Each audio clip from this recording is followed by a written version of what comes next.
Siempre estás. Ya está disponible la app Rezar en Familia. Con todos los contenidos del canal y mucho más. Devocionario con rosario y coronilla, lecturas del día, campanario para recordatorios y muchas más opciones para compartir. Descárgala ya en rezarenfamilia.com o simplemente buscando Rezar en Familia en App Store si usas iPhone o en Google Play si usas Android. Nombres, rostros y señales.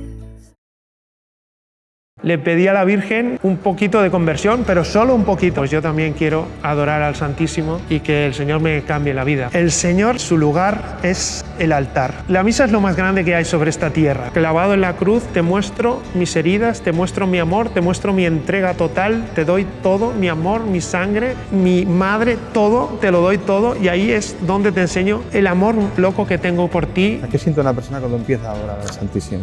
El hombre pierde el paraíso y el Señor le da el cielo. A este mundo que pierde el norte, el Señor inventa las capillas de adoración perpetua. Es un apostolado muy difícil, que son los drogadictos. Cada vez que hagáis eso a otro, me lo hacéis a mí. Donde Dios te plantó, tienes que saber florecer. A veces sí que le digo al Señor, digo, ya no puedo más. Y entonces me da 3 días de descanso, pero 3 días, no te da... Y entonces te envía otro.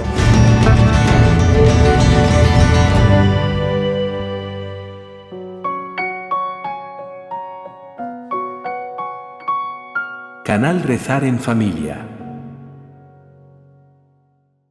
Muy buenas, bienvenidos una vez más a nuestro canal de videopodcast Rezar en Familia. Como no, una vez más, con alguien muy interesante para compartir con vosotros experiencias y puntos de vista de gran interés, sobre todo en el ámbito de la fe, que nos ayudan y nos zarandean y nos hacen pensar.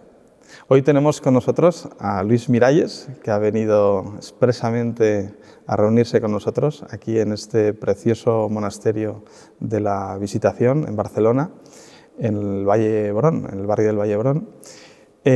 Luis es farmacéutico, es padre de familia, está felizmente casado con Gloria y tiene 3 hijos, 2 niños y una niña.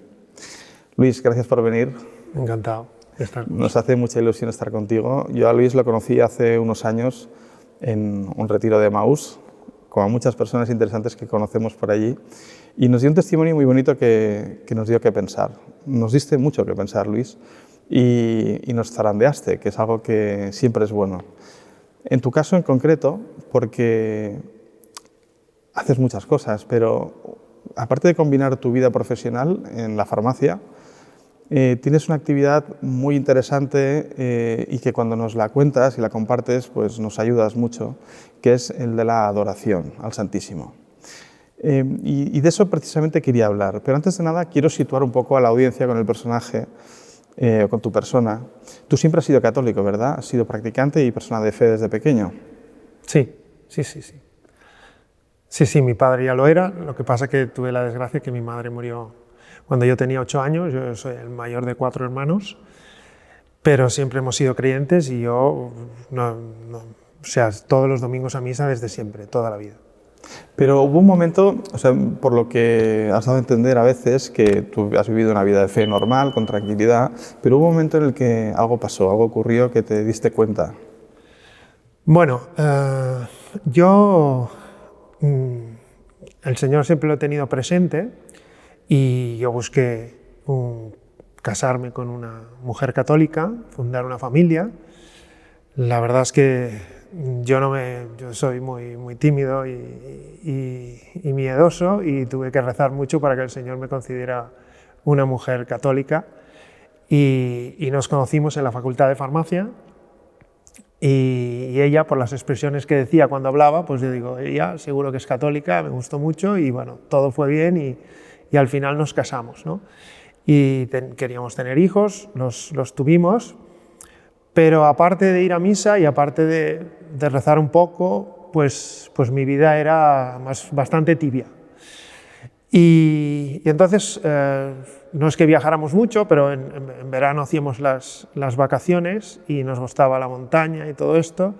Y un año que estuvimos de vacaciones en el Pirineo, pero por el lado español, pues al final pensamos en pasar a Francia, y allí nos llamó la atención que Lourdes, que siempre has oído hablar, y estuvimos allí mediodía, nos gustó mucho, y a partir de esa estancia en Lourdes, que fue muy cortita, nos tocó el corazón y entonces ya en aquel momento no teníamos hijos, pero luego cuando empecemos a tener hijos empezamos a ir a Lourdes casi cada año. Pero aún así mi vida era, pues tenía al Señor muy olvidado, es decir, para mí no cambiaba nada excepto que iba a misa los domingos y poca cosa más. Y entonces, bueno, tuvimos un hijo, el segundo, que tuvo algún pequeño problema y entonces pensamos en ir a Lourdes a pedirle la gracia a la Virgen que nos ayudara, y la Virgen nos ayudó.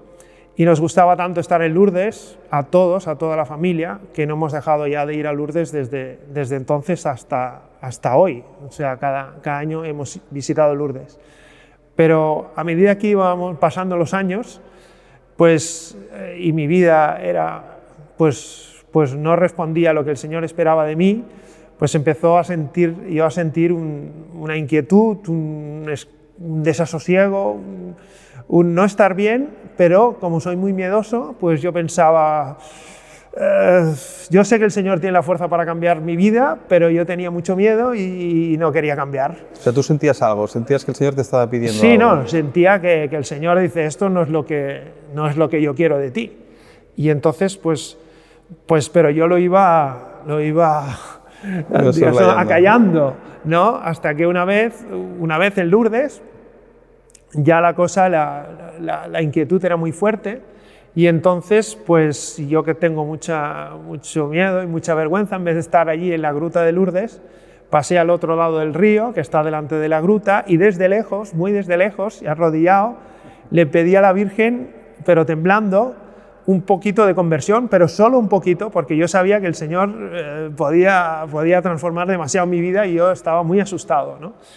Entonces le pedí eso a la Virgen y la Virgen evidentemente respondió, y a mí me gustan mucho los libros y entonces hay la biblioteca, la librería El Santuario, y entonces yo la visitaba, aparte de visitar el santuario y de rezar el rosario por la noche y todo esto, y entonces me llamó la atención un libro que vi. Lo compré, me lo llevé a Barcelona y lo olvidé durante varios meses, pero un día pues me dio por abrirlo y leí las 3 primeras páginas, y esas 3 primeras páginas ya me cambiaron la vida. No sé lo que dice luego el libro a continuación de esas 3 primeras páginas. ¿Recuerdas el libro o no? El libro no lo recuerdo, si lo busco lo encontraría. ¿Y qué es lo que cambió mi vida, ¿no? Y en ese libro dice, estamos en un pueblecito de la Costa Azul francesa, son las 2 de la madrugada, Sanary-sur-Mer era el pueblo, Sanary-sur-Mer, y ahí estamos en casa de una mujer muy mayor, que no sé cuántos años debía tener, pero anciana, y que se acaba de levantar, se está vistiendo y todo está a oscuras, y el escritor se pregunta, ¿y a dónde va esta mujer? ¿Y por qué se viste ahora si todo el pueblo está a oscuras? Pero de todas formas vamos a seguirla. Y entonces ella baja las escaleras, llega a la calle, la seguimos por las calles, conoce el pueblo y la seguimos por todos los callejones que ella toma hasta que llega a la parroquia de la iglesia, y entonces ella llama y el escritor se pregunta ahí, pues el sacerdote debe estar, el párroco debe estar durmiendo, y ¿quién le abrirá la puerta?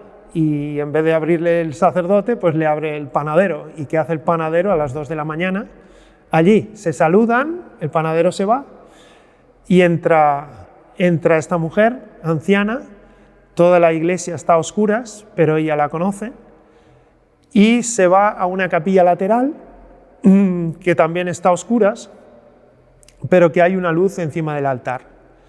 Y allí pues está Jesús sacramentado, y ella viene a hacer una hora de adoración en esta capilla que tienen en este pueblo, que es una capilla de adoración perpetua, lo cual significa que siempre hay alguien adorando al Señor 1 hora. Y ella cuenta que que ha recibido muchas gracias desde que viene allí y que le ha cambiado la vida, y eso realmente pues a mí me tocó el corazón y digo, pues yo también quiero adorar al Santísimo y que el Señor me cambie la vida. O sea, ahí sentiste una llamada con ese texto. Sí, y entonces, bueno, entonces empezó la búsqueda donde puedo encontrar un sitio para adorar al Santísimo, ¿no? ¿En ese momento estabas pensando en una adoración nocturna o estabas pensando en adorar simplemente? No, estaba pensando solo en adorar, en pasar horas con el Señor y que me cambiara la vida como lo había hecho a esta mujer. Entonces conocí, bueno, en la farmacia tenía un amigo, muy amigo, que no era creyente, y a partir de ahí hablábamos de muchas cosas, pero nunca habíamos hablado del Señor. Él no sabía que creía, él no creía. Y le empecé a hablar del Señor y entonces conocí la adoración del Tibidabo en esta montaña de Barcelona, sí. Una de las adoraciones perpetuas más antiguas de España, que en aquel momento, bueno, esto fue más o menos en 2010, y en aquel momento pues ya llevaba 40 y pico de años de adoración perpetua. Entonces este amigo mío pues también quedó prendado de tal, y los dos subimos al Tibidabo a apuntarnos a la adoración.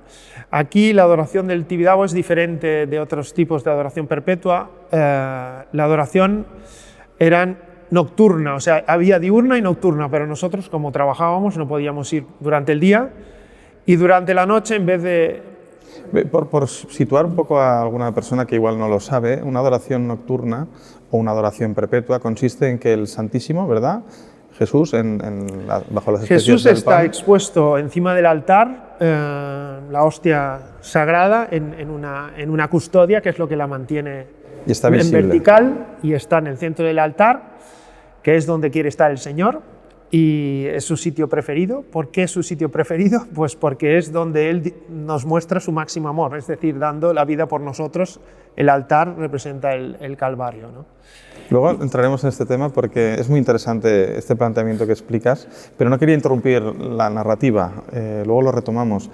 Acaba de explicarnos esto, ¿no? Yo solo quería situar lo de la adoración. Las adoraciones perpetuas normalmente están montadas que cada adorador hace una hora de adoración, y entonces se necesitan, pues si un día tiene 24 horas y tenemos 7 días a la semana y uno se compromete a un día de la semana a una hora, pues se necesitan, pues sería 24 por 7, que no sé si son 186 o 168 horas,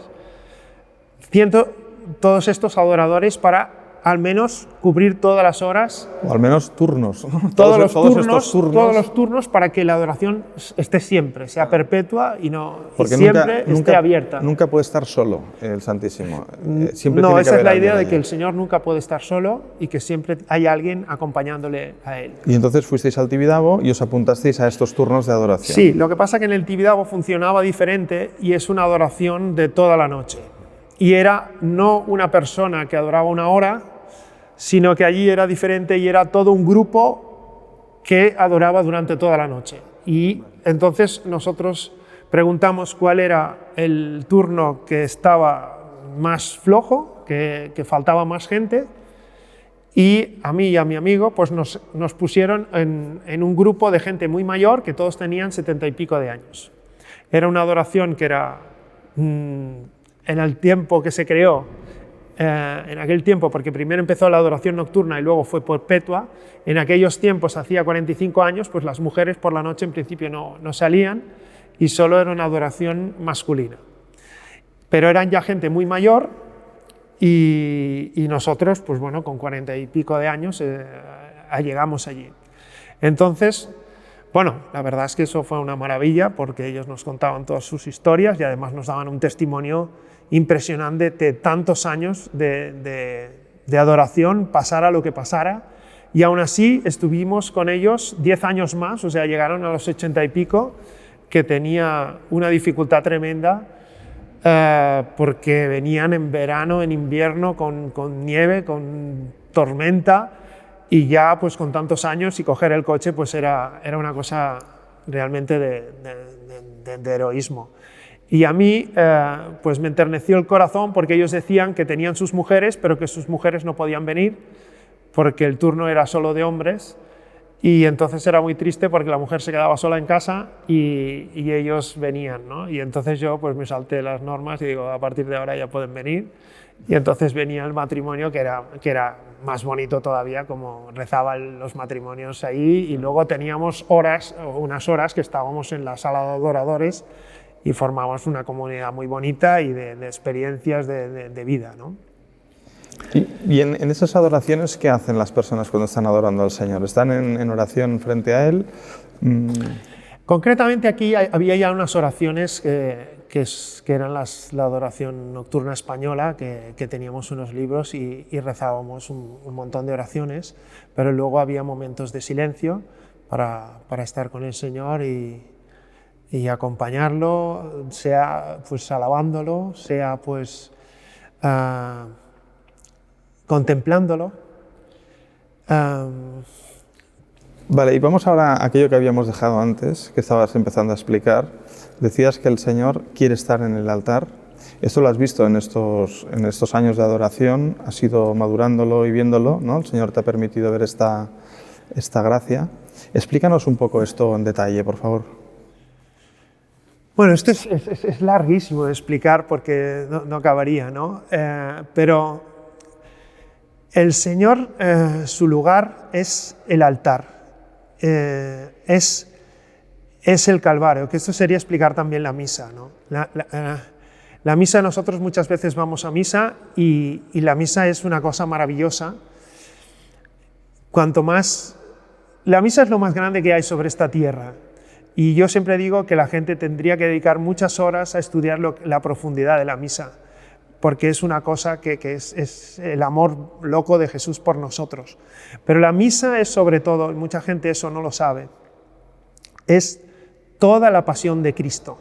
Es decir, desde que empieza la misa, dice el Padre Pío, que vivía la misa realmente como Jesús, es decir, con los estigmas, él puede contar los dolores que tenía Jesús durante la misa, y dice que cuando entra el sacerdote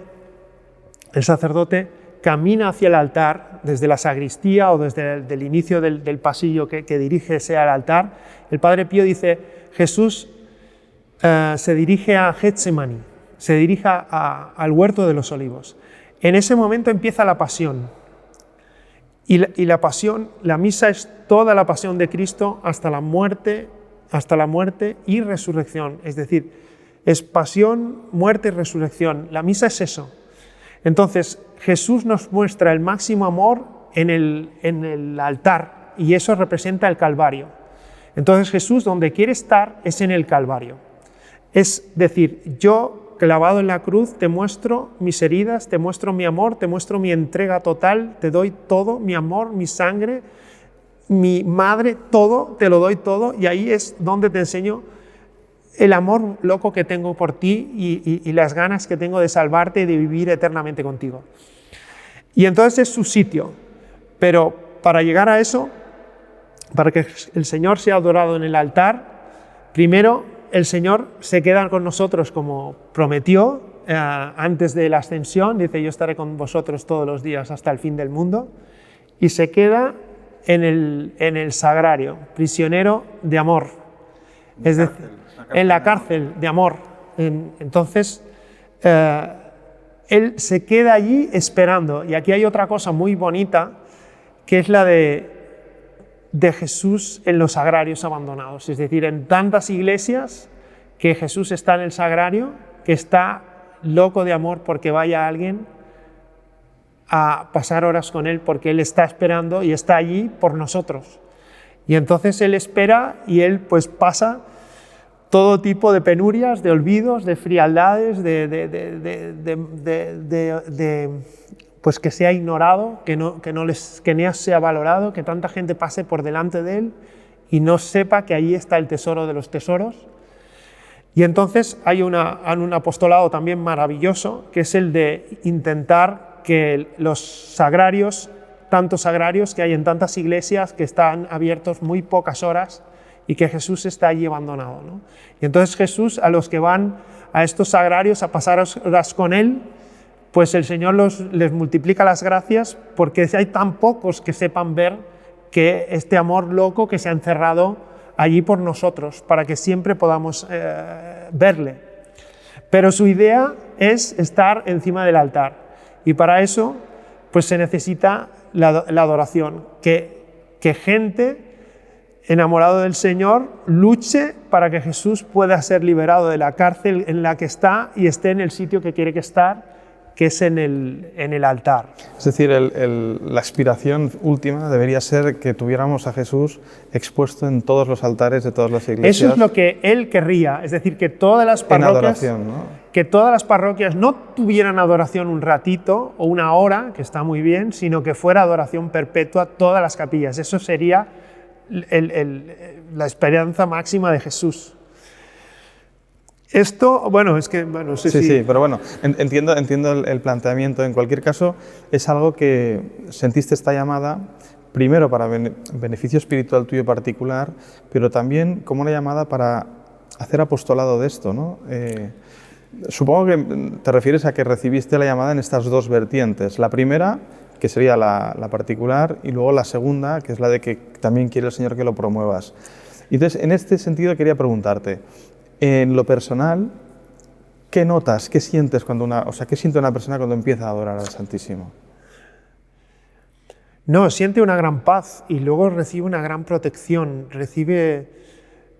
bueno, y al final lo que vas recibiendo es que no puedes dejar de adorar, que si tú quieres dejar a pasar un tiempo sin adorar, ves como tu vida empieza a secarse, te das cuenta de que te falta el Señor, que necesitas al Señor. Que él, bueno, es que, bueno, me han pasado muchas experiencias, pero ahora, por ejemplo, yo tengo varias horas de adoración.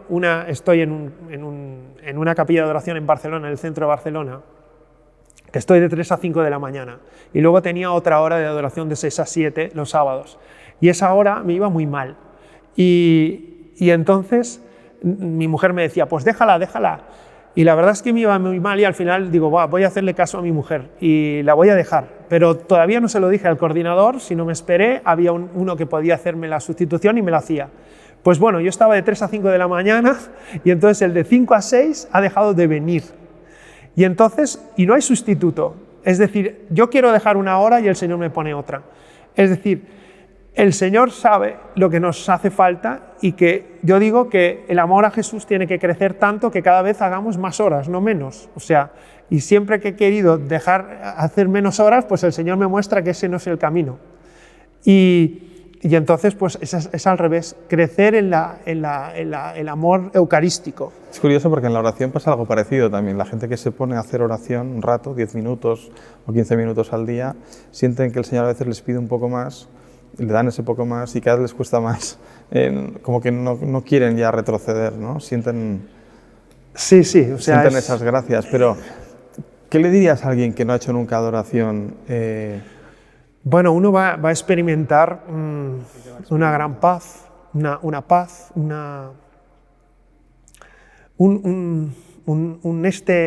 este es mi sitio, o sea, aquí es donde debo estar, aquí es el lugar de los lugares, ¿no?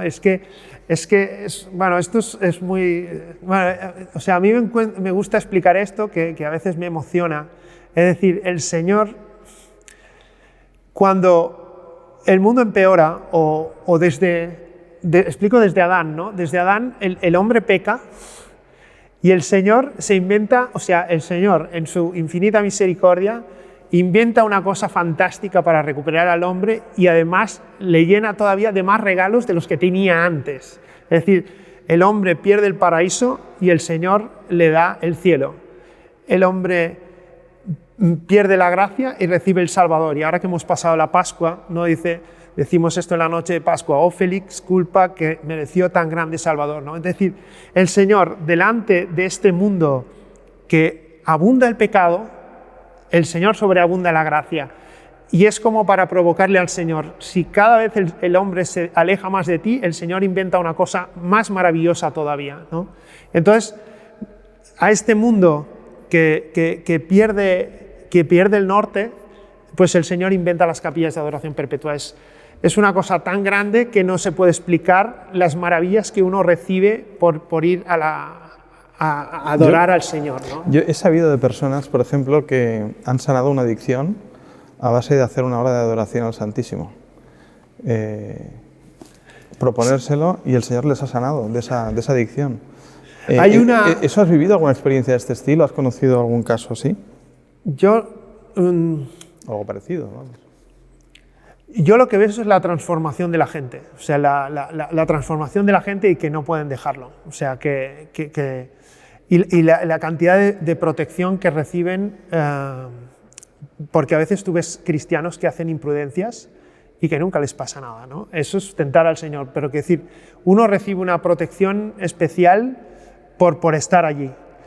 Y a mí me gustaría que la gente lo buscara esto. El padre Amorth, este gran exorcista, hablaba con los demonios y tiene escrito un libro en el que habla de lo que dicen los demonios de la adoración, ¿no? Y dice unas cosas maravillosas de la adoración, ¿no? Dice que más vale una hora allí que miles de oraciones fuera delante del Santísimo. Dicen los demonios que llevan años para conseguir que alguien sea adicto, para que alguien se aleje del Señor, años trabajando los demonios, y que con una hora de oración les desmonta eso de tal forma que no pueden recuperar lo que han perdido. Y entonces dice, no podemos. Entonces están súper protegidos. El maligno no se puede acoger por la luz que uno recibe en la adoración. Es decir, su luz nos quema, no podemos hacer nada. Incluso la bendición del Santísimo, que uno diría que, pues bueno, estoy en la bendición, o como dice Sor Emmanuel ahí en Medjugorje, ¿no? Dice, mucha gente se va de la misa sin recibir la bendición. La bendición tiene un poder enorme, la bendición con el Santísimo multiplicada por 100. Y nosotros igual estamos allí y dice, sí, en la bendición, pero no notamos eso. Pero eso nos protege de una manera enorme contra cualquier mal y contra las insidias del maligno. Hace poco tuvimos una entrevista muy interesante con un exorcista que nos explicó muchas cosas muy reveladoras de cómo las fuerzas del mal trabajan sobre las almas y cómo las intentan transformar para alejarlas de Dios y ganárselas para su causa de odio. Y es verdad que hay unas gracias especiales que las personas no las sienten físicamente o no las perciben porque forman parte del ámbito, digamos, espiritual o trascendental, ¿no? Pero están ahí, son muy fuertes. Y claro, una bendición con el Santísimo efectivamente supera muchísimas cosas, ¿no? Sí, los demonios fluyen como tal, o sea, es una cosa maravillosa. Entonces, esto se puede buscar y lo podéis poner en el podcast porque es una maravilla leer todas las cosas que dicen y las maravillas que recibes por la adoración, que es lo que decía esta mujer, no puedo contar todas las cosas que me han pasado, y yo me he arriesgado en montones de cosas, que luego hablaremos, y nunca me ha pasado nada, ¿no? Antes has dicho una cosa que es tentar a Dios. Es tentar a Dios cuando una persona hace algo a propósito, sabiendo que es como buscando provocar a Dios, ¿no? Pues ya me proteges tú. Otra cosa es una acción confiada en Dios. Sí, me he equivocado en esto, pero que hay gente que yo que sé, no sé, yo he visto a mi hijo que gracias a mí mis hijos pues hacen adoración y les ha ayudado muchísimo, pero he visto que ha hecho un montón de imprudencias que le podría haber pasado de todo, hasta que no le llega a que tiene que cambiar, pero que le podrían haber pasado muchísimas cosas y nunca le pasa nada. Entonces, eso es lo que lo explican varios místicos y varias gente, que recibes una protección contra accidentes, contra un montón de cosas que tú no eres consciente, pero que mucha gente otra tiene desgracias que tú no tienes cuando tú no has hecho más o menos lo mismo que han hecho otros. Y es verdad, yo he oído muchas veces decir que en el cielo los adoradores brillarán con una luz especial, ¿no? ¿Eso es verdad? ¿Lo has oído? No, eso es así. O sea, eso es así porque es que entonces explicaríamos cómo nace la adoración al Santísimo y cómo nacen las capillas de adoración perpetua. Eso nace porque Esto también lo explican varios místicos, también lo explica el Padre Pío. Y es muy bonito. Eso, últimamente siento que tengo que explicar mucho esto porque es muy importante. Es gracioso porque parece que estás como sobrepasado de quieres contar tantas cosas Sí, a la vez. sí. Lo de la misa. La misa, solo buscar lo que dice el Padre Pío sobre la misa. Entonces, él vivía la misa y vivía las fases de la misa. Y entonces él nos dice que él inicia la misa y la misa hasta la plegaria eucarística es Jesús en Getsemaní. O sea, todo desde que empieza la misa, el pedir perdón por los pecados, el gloria, las lecturas, todo eso, Jesús en esos momentos, en la misa que está pasando la pasión, Jesús está en Getsemaní. Entonces yo siempre digo, es muy bonito. Yo escucho, yo pido perdón por mis pecados, yo me arrepiento de mis pecados, yo escucho las lecturas con atención, con el máxima atención, porque el Señor me está hablando ahí, pero al mismo tiempo tengo que pensar que Jesús está en Getsemaní, sufriendo horrores por mí, sudando sangre y teniendo, Jesús ahí está sufriendo más que nunca y que necesita nuestro acompañamiento. Y Jesús va varias veces, el Evangelio de Mateo lo dice, que va varias veces a buscar el consuelo de sus apóstoles y los encuentra dormidos.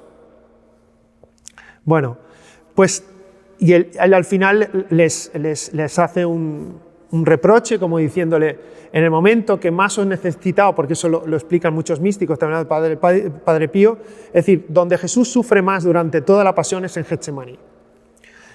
Y ahí es donde necesita más nuestro apoyo en la oración y nuestra compañía. Y ahí Él se encuentra solo porque los apóstoles se duermen. Y entonces Él va y dice, ni tan solo habéis podido velar conmigo una hora. Ese es el origen de la adoración y de la adoración perpetua. Es decir, reparar por todas las horas que Jesús pasó en Getsemaní y la pasión y estuvo solo. Y allí nos dice, velad y orad para no caer en tentación. Y para no caer en tentación nosotros tenemos que velar y orar. Para ser mejores y tal es pasar horas con Él en la adoración.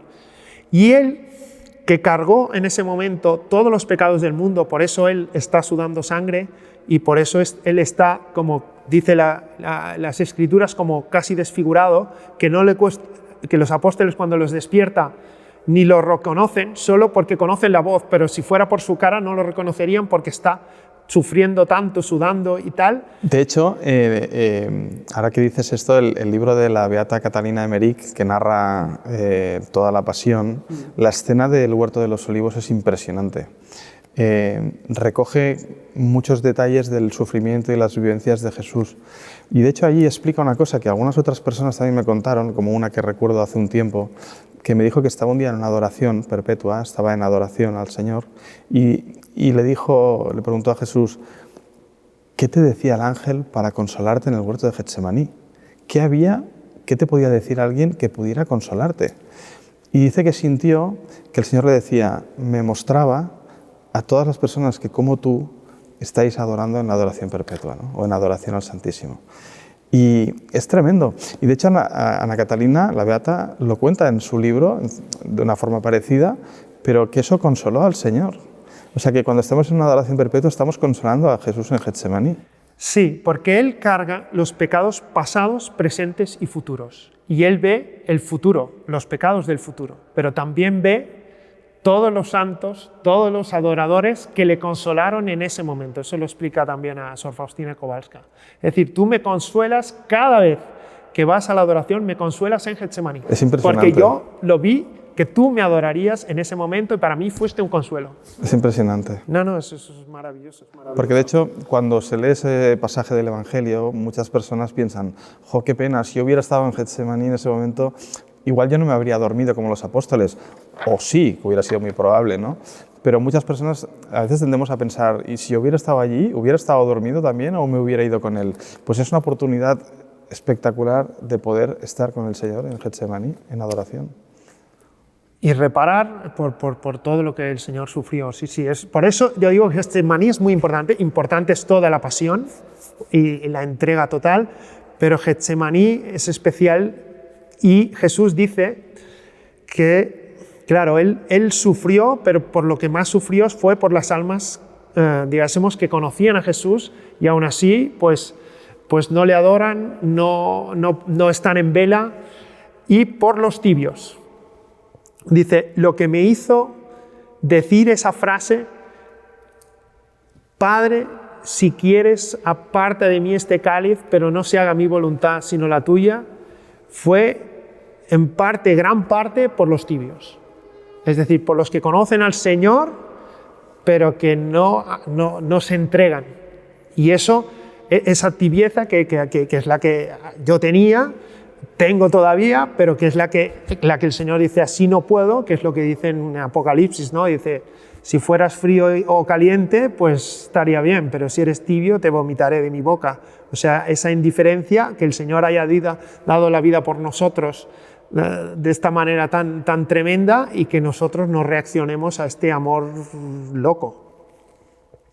Y entonces, esa llamada te agita por dentro. Entonces, aquí y empiezas a hacer adoración, ¿no? Sí, lo que pasa es que yo entonces no conocía la adoración perpetua. Conocía la adoración perpetua del Tibidabo, pero no sabía, yo sabía que eso era una maravilla, y me acuerdo que incluso hacían adoración de niños, y yo hubo una etapa que cogía niños para que no se perdieran, porque en el barrio que yo vivo pues no hay colegios católicos, sino que todos no creían. Entonces recuerdo que llegué a subir con varios niños a la adoración de niños, que armaban unos líos impresionantes porque no conocían al Señor, y ahí armaban unos líos tremendos, pero que valía la pena, porque luego con el tiempo el Señor hace su trabajo con todos estos niños.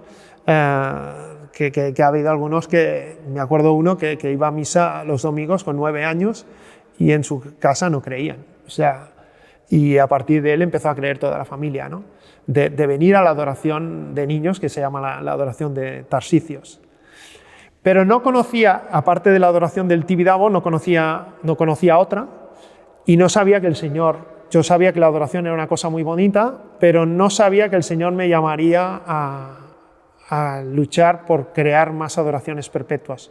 Y entonces me hablaron de una parroquia en Badalona por otras circunstancias, y al final aparecí allí y bueno, estuve allí 6 años, y allí montamos la capilla de adoración perpetua, no por iniciativa mía, sino por iniciativa del sacerdote, que era un sacerdote muy bendecido, y que él decía que la adoración perpetua multiplicaría las gracias de manera impresionante en esa parroquia, que veríamos milagros, que veríamos multitud de cosas. Tenía adoración, una poca adoración, pero dice, el día que tengamos la adoración perpetua, las cosas se transformarán totalmente. Y entonces las adoraciones perpetuas, que se montan por horas, y entonces hay un sacerdote en España, que es el padre Lofeudo, que él ha recibido del Señor pues este encargo de montar capillas de adoración perpetua. Cuando dices montar, te refieres a acudir a una parroquia donde se puede suscitar ese interés y en ayudarles, a explicarles en qué consiste. Sí, en ayudarles en todo lo que puedan para montar la capilla de adoración perpetua. Transmitirles la parte de experiencia humana, ¿no? Y luego también la parte de... Bueno, él ha montado ya más de, no sé cuántas son las que ha montado, más de, no sé, muchas en España y fuera de España.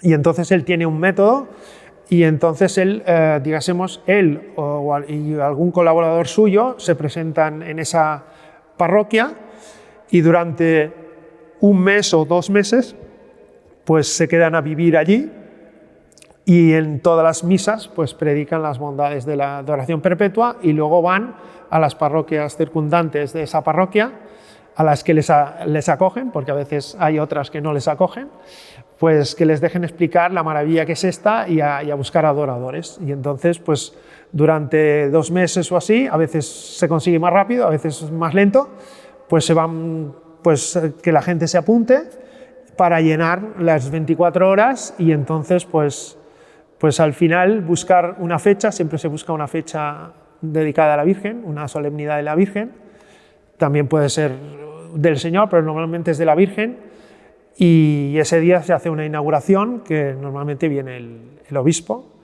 y se hace una procesión con el Santísimo y se hace una misa especial muy, muy bonita, y entonces queda inaugurada la capilla de adoración perpetua, y entonces empieza el trabajo para conservar los adoradores, buscar más y luchar para mantener la adoración perpetua, porque es una cosa muy grande, pero al mismo tiempo es una cosa que cuesta mucho, porque se necesita un compromiso de parte de los adoradores, y luego el maligno pues trabaja mucho para que eso no sea así, y la prueba está que la del Tibidabo, después de 60 años de adoración perpetua, ya no lo es.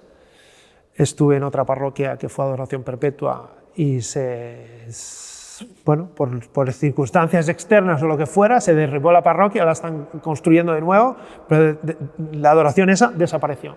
Es decir, hay una batalla muy grande para que la adoración no siga. No prospere, claro. Y entonces pues hay que luchar para que la adoración crezca y estar dispuesto a pasar horas con el Señor y a promocionar la adoración perpetua, que es una de las cosas más grandes de este mundo.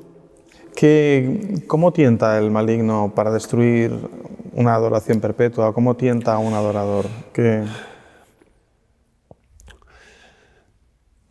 Bueno, te puede tentar con muchas cosas. Yo estuve en la adoración esta del Tibidabo, que estuvo 60 años, que es una maravilla, y que luego esto se perdiera, esto es una pérdida enorme. Se está luchando para volver a remontarla, pero también se cuesta perdido. Muchísimo. Espíritu Santo en Barcelona también se perdió. Sí, se perdió, ¿no? Entonces, la adoración nocturna, entonces, pues se prohibió la adoración nocturna a partir del COVID, a causa de varias circunstancias que se aprovechó el COVID pues para perder la adoración nocturna, pero la adoración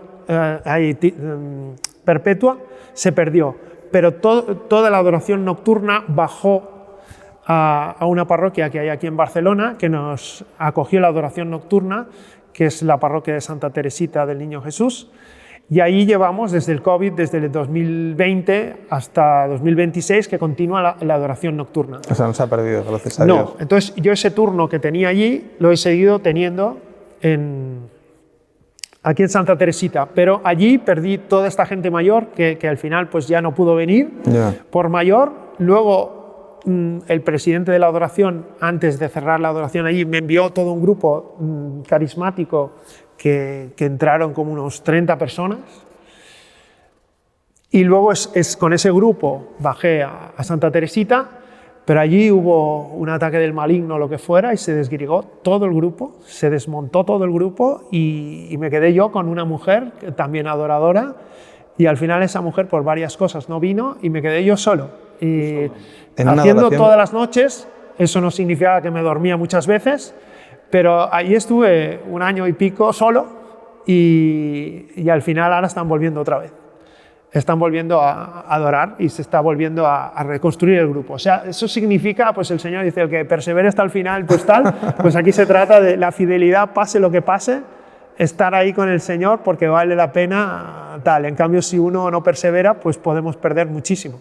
¿Te dio alguna gracia especial el Señor para aguantar eso? No lo sé, pero seguro. Sé que la clave era perseverar y ahora lo estoy viendo, ¿no? Y así pues has ido montando algunas otras que te van pidiendo, entonces, das consejos. Bueno, cuando estuve en Badalona, estuve montando la capilla de adoración perpetua, estuve allí 5 años adorando, hasta que yo sentí que el Señor me pedía otra cosa, y entonces yo porque había una capilla de adoración perpetua en Badalona, pero que no era en Barcelona, había en aquel momento todavía la del Tibidabo, pero no había ninguna, y había una que salió al cabo de dos años, después de la de Badalona, en el colegio que tienen los legionarios en Sarriá, en un monasterio, el Real Monasterio de Santa Isabel, que había sido además mi colegio, y allí montaron la adoración perpetua a raíz de conocer las maravillas que pasaban en Badalona. Pero yo pensaba que tenía que haber una capilla de adoración perpetua en el centro de Barcelona, que la gente no tuviera que desplazarse pues, muy lejos para poder adorar, ¿no? Que una ciudad tan grande como Barcelona tuviera una capilla de adoración perpetua en Barcelona. Y entonces había un sacerdote que hacía Emmaús en el centro de Barcelona, pero por lo que sea allí no pudo ser. Y un día, pasando por un pasaje donde está la que ahora es la capilla de adoración perpetua de Santísimo Sacramento y María Inmaculada, unas monjas que tienen allí tenían allí su convento y que están dedicadas a la adoración, pues pasando un día por allí, pues entré y entonces pensé, pues aquí pues el Señor me llamó y digo, pues aquí sí que podría haber adoración. Entonces pude hablar con la monja encargada de la adoración. Ella me dijo que venía de Mallorca, que habían montado la adoración perpetua en Mallorca, que esta era una congregación que ya tenía una adoración perpetua en Madrid, que es Cachito de Cielo, que habían montado la de Mallorca y que la habían enviado allí para ver si era posible montar la capilla de adoración perpetua. Y entonces pues me dijo que vienes enviado del cielo, no sé qué, y empezamos a trabajar. Ellos ya trabajaban, pero yo con la experiencia que tenía y con las ganas que tenía, pues empezamos a trabajar para montar la capilla de adoración perpetua. Y así salió otra. Y así salió otra y salió una iniciativa muy bonita, que es que a mí se me ocurrió, porque el Señor me lo iluminó, pues yo quería que fuera adoración perpetua y entonces digo, ¿qué podríamos hacer, aparte de todo lo que ya hacíamos, para pedir que lo fuera, ¿no? Y entonces se me ocurrió pues, hacer una peregrinación empezando en Badalona, que era capilla de adoración perpetua, subir al Tibidabo, que todavía lo era en aquel momento, bajar hasta Sarriá, donde estaba la otra de Santa Isabel, y luego bajar hasta Campos Elíseos, en el centro de Barcelona, y hacer esta peregrinación en adoración en cada capilla y al final misa y al final llegar ahí y hacer esta peregrinación para pedir que fuera capilla de adoración perpetua. La capilla lo fue y desde entonces cada año hacemos la peregrinación el día antes del Corpus, que es una experiencia muy bonita. Y que yo empecé, al principio éramos pocos, pero ahora cada vez viene más gente y además esta peregrinación sirve para fomentar la adoración y para ir a las capillas que quieren ser capilla de adoración perpetua y no lo son, como para estar nuestra presencia ahí, como pidiéndola. Y ahora, ahora desgraciadamente no vamos al Tibidabo porque no lo es, pero lo quiso ser una población del Maresma, que es Vilassar de Mar, y ahora cada año empezamos en Vilassar de Mar, porque primero lo pedimos, pero luego lo fue. Caramba. Y también lo fue en el Espíritu Santo, que llegó la peregrinación en el Espíritu Santo y al final fue capilla de adoración perpetua, en otros no lo es. El año pasado pasamos por otra capilla que lo quiere ser, que están trabajando, dice que el padre Lofeudo ha ido y está trabajando para que lo sea, y el año pasado comimos allí.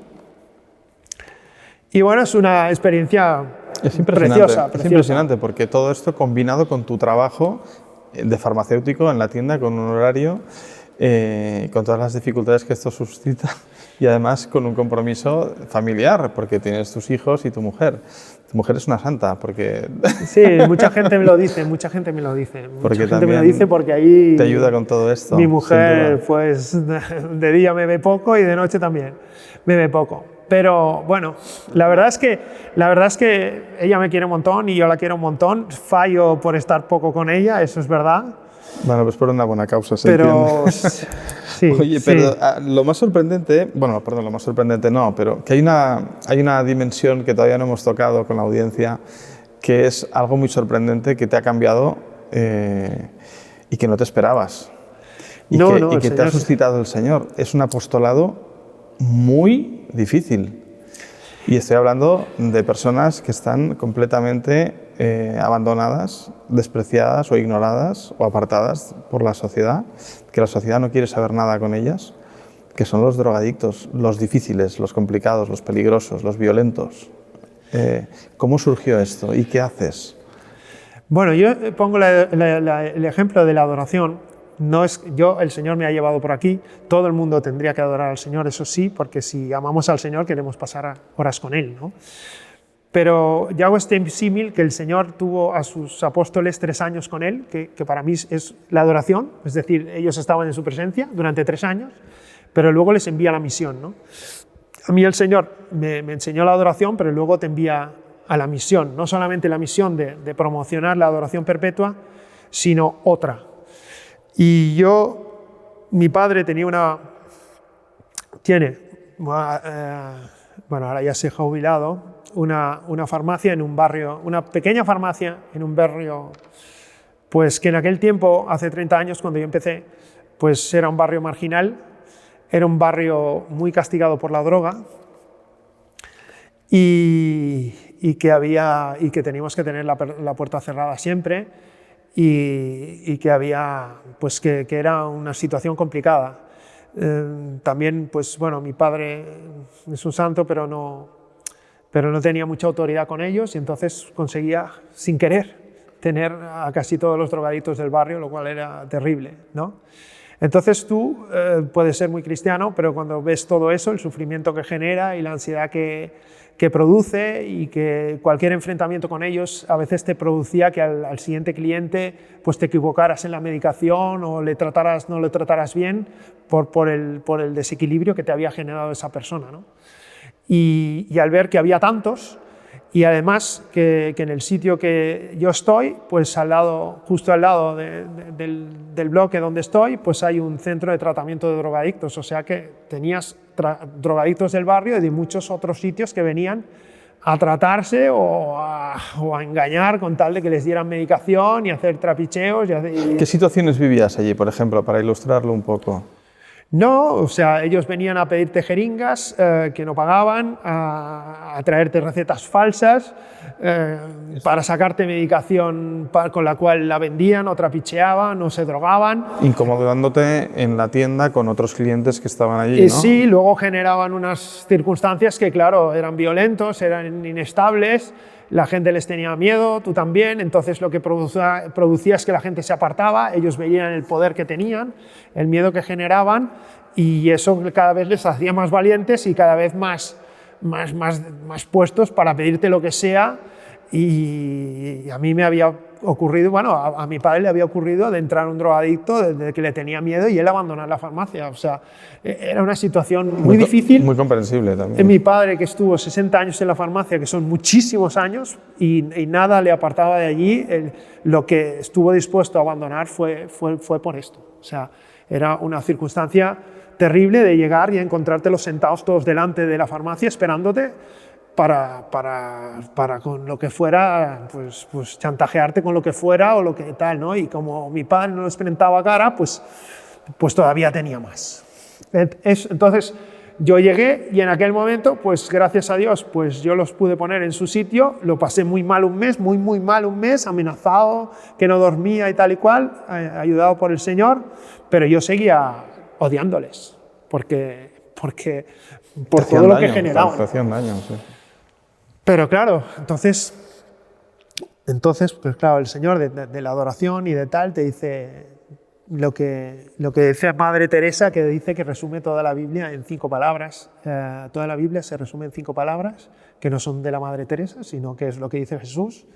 En el juicio final dice: tuve hambre, me disteis de comer, tuve sed, me disteis de beber, estuve desnudo, me vestisteis, estuve en la calle, me hospedasteis.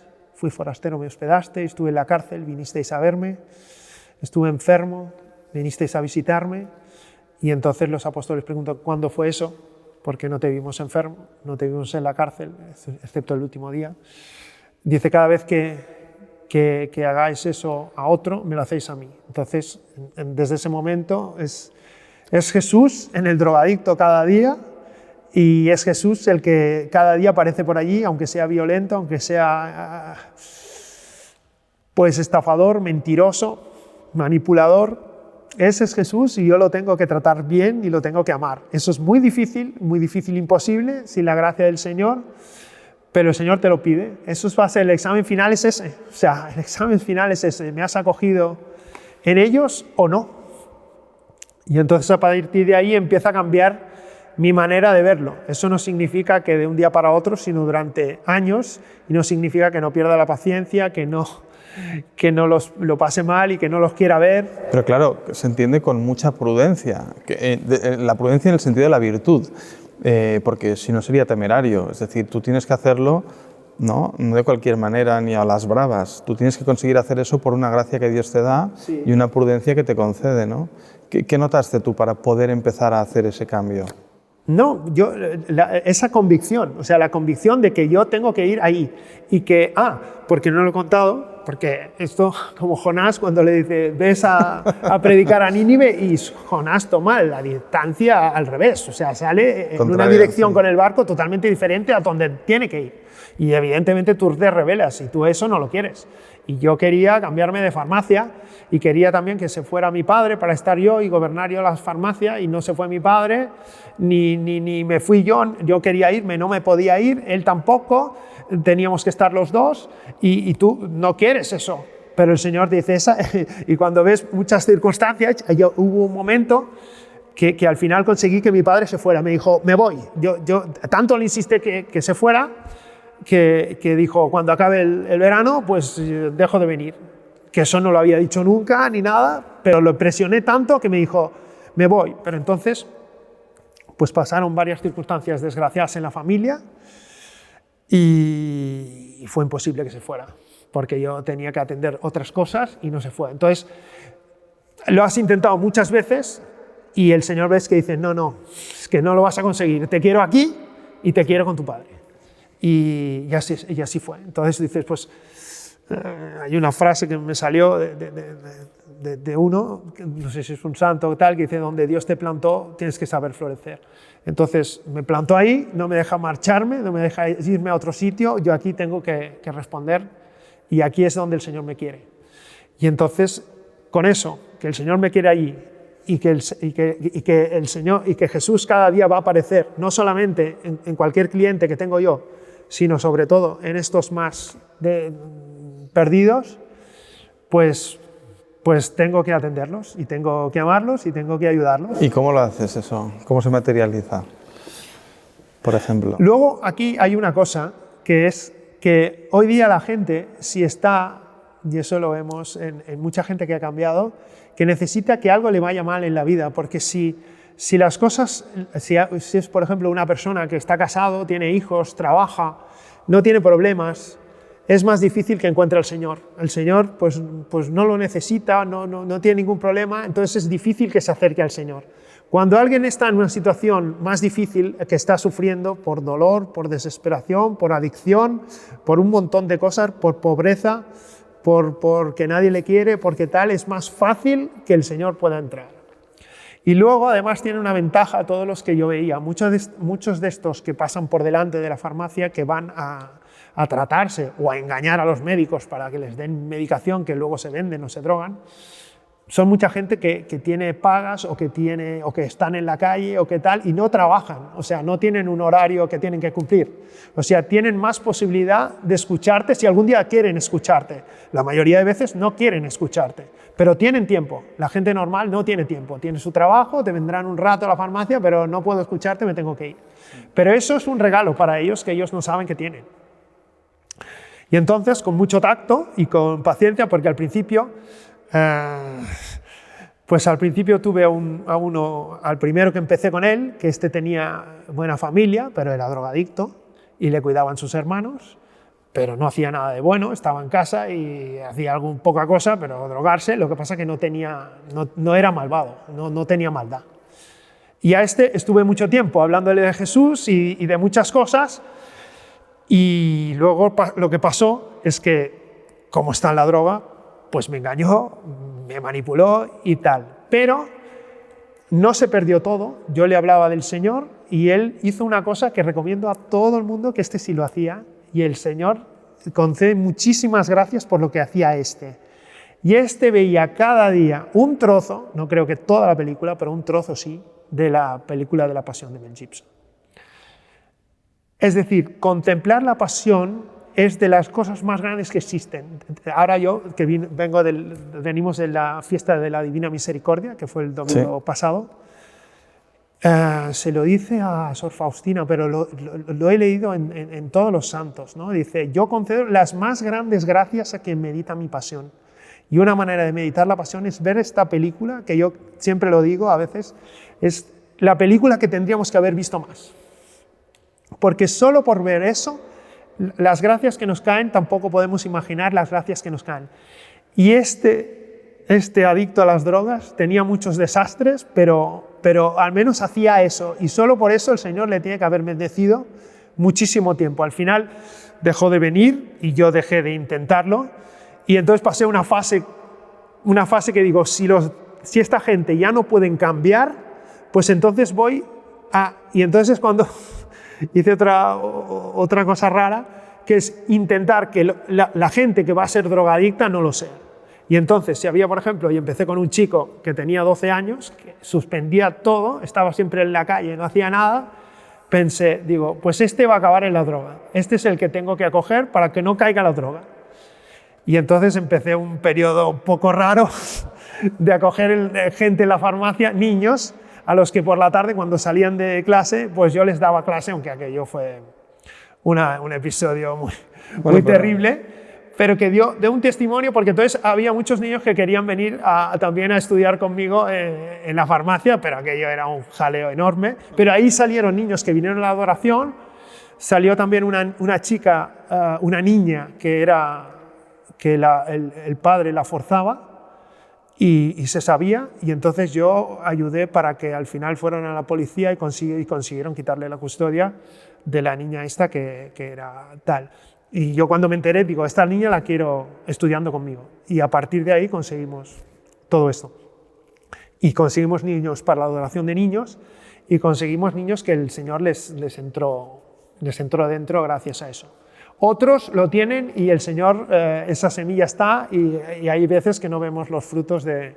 Claro, pues eso es otra cosa que te dio también el Señor a entender, que tú a veces no ves los frutos, pero plantas semillas que Él hace germinar, ¿no? Sí, y además eso es así. Como también he recibido gente que ya conocía del Señor algo, y luego yo no tenía que empezar de cero, y que hay que agradecer a los que trabajaron antes que yo. Luego de los niños, como esto fue mucho jaleo, al final, bueno, mi padre sufría mucho y con eso también se ganó la santidad, porque tener niños ahí o luego tener drogadictos, pues era tremendo. Y sobre todo al principio, ¿no? Me acuerdo a uno que le dije, venía a comprar sus medicamentos y digo, yo puedo ayudarte, si algún día necesitas algo, pídemelo. Que yo cuando decía eso me asustaba un montón, porque digo, como empiecen a pedir, no, tal, pero yo al menos lo decía. Y normalmente se olvidaban de ti y no, pero llegaba un día, que esto es lo que es Señor, una gracia en la que estaban en una situación peor de la que ya estaban, y entonces estaban dispuestos a escucharte, ¿no? Y entonces, pues me acuerdo que empecé con que le habían echado de la habitación donde estaba y tenía que dormir en la calle, y tenía el SIDA y tenía muchas enfermedades, y dice, si duermo en la calle, al final acabaré muerto.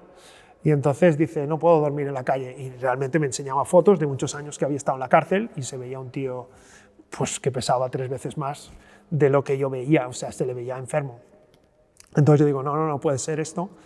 Y entonces primero lo acogí en la farmacia, que yo tenía, que siempre me dicen los farmacéuticos que no hay que tener sillas, que la gente tiene que comprar e irse, y yo tengo un montón de sillas, y hasta tenía un sillón, y entonces él se sentaba en el sillón allí. Y hablabais, ¿no? Y hablaba, y yo digo, ven cada día, y entonces él cada día venía. Y estaba allí 2 o 3 horas, aunque pues era duro, porque al principio, pues yo qué sé, si se drogaba o qué problema tenía, que cada 5 minutos iba al lavabo. Y el lavabo, que en principio tiene que ser solo un aseo para el farmacéutico y el que esté allí, yo siempre he pensado, el aseo tiene que ser para todo el mundo, porque todo el mundo es Jesús y todo el mundo tiene que poder entrar ahí, aunque luego tenga problemas, aunque lea tal. Pues iba cada 5 minutos al lavabo. Y mi padre se volvía loco, y yo digo, calma, y a veces se metía con los clientes, los insultaba, vamos a perder los clientes, y tal. Y digo, no, paciencia. Y es una de las cosas que yo aprendí con el tiempo, que la clave es la paciencia. La paciencia, como dices, todo lo alcanza. A todo lo alcanza. Y el Señor tiene paciencia con nosotros siempre, infinita paciencia hasta el último día. Y el amor es paciencia. Y cuando San Pablo habla de las 15 características del amor, dice, el amor es paciente, primera. Y la última, el amor todo lo soporta. Otra vez paciencia. O sea, el amor es paciencia. Entonces, paciencia. Yo al principio quería ver cambios en 2 o 3 meses, y si no, tiraba la toalla. Ahora ya digo, No, aprendí, son años, no importa los años. ¿Necesita años? Años.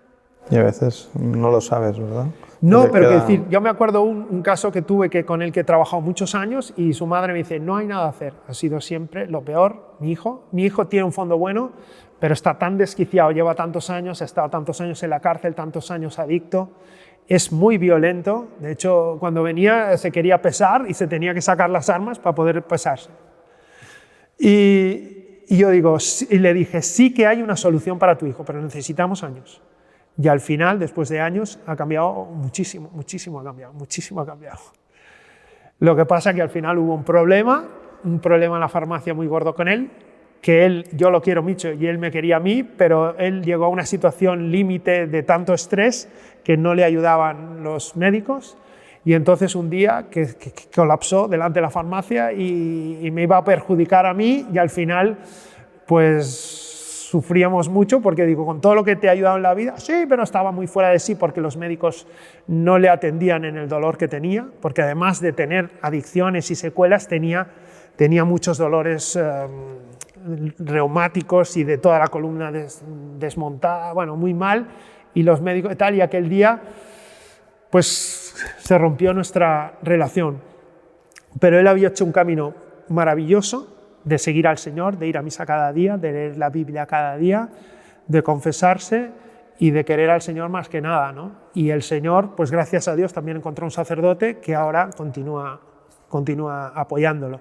La verdad es que no lo he visto más, pero el trabajo está hecho. O sea, el trabajo como yo lo conocí y como ahora cuida a su madre, que antes ahora se ocupa de su madre total, que su madre está muy anciana, y puede ver el cambio que ha hecho su hijo a lo largo de los años, ¿no? Y así, pues... Oye, y en estos cambios que tú ves en estas personas, o al menos los que lo intentan, ves también, ¿verdad?, como el maligno no pierde tiempo, intenta siempre volverlos a Sí, lo recuperar. intenta. Lo que pasa es que a la que la persona... O sea, yo lo que les digo siempre es, yo estaré aquí para... O sea, como esta gente tiene mucha ansiedad, entonces yo les digo, cualquier que sea el problema que tú tengas, lo arreglaremos. O sea, olvídate de sufrir demasiado. O sea, cualquiera que sea el problema, lo arreglaremos. Y entonces yo digo eso, pero ni me lo creo. O sea, luego digo, Señor, tienes que... O sea, yo digo eso, digo, vaya, ¿qué has dicho? Pero luego el Señor responde siempre. Yo me acuerdo que le tuvimos que cambiar, le habían forzado la puerta de la casa, se quedó sin... Bueno, no tenía dinero, se le rompió la lavadora, le pasaron multitud de desgracias. Y yo digo, que está haciendo este camino tan bonito, pero si ahora no puede cerrar la puerta en un barrio que hay mucha drogadicción y traficantes y tenía problemas y no puede cerrar la puerta y no tiene tal y se le va la luz y todo, y al final pues tuve que gastarme un montón de dinero para que no se me perdiera. Y entonces siempre cuento esto, que un día vino mi mujer, que además se enfadaba porque ella controlaba el dinero, y dice, ¡hay dinero! Y no sé qué. Entonces yo decía, Señor, si quieres que siga ayudando, pues dame el dinero. Y si no quieres, pues que me caiga la bronca de mi mujer. Y entonces me acuerdo que una vez mi mujer dice, no hay dinero. Entonces un día vino, esta farmacia, pues claro, no va bien muchas veces porque tengo que atender a estos. Y tenía todo un desorden encima del mostrador y empezó a tirar todo de cartas y albaranes y cosas que yo tenía ahí amontonadas y no hacía caso, esto da mala imagen, no sé qué. Bueno, siempre se enfadaba, con razón. Y entonces empezó a tirar todo y entonces va a tirar un sobre y dice, ¿qué es este sobre? Que yo había tirado todo sin mirar. Y abre y dentro había 37 billetes de 100.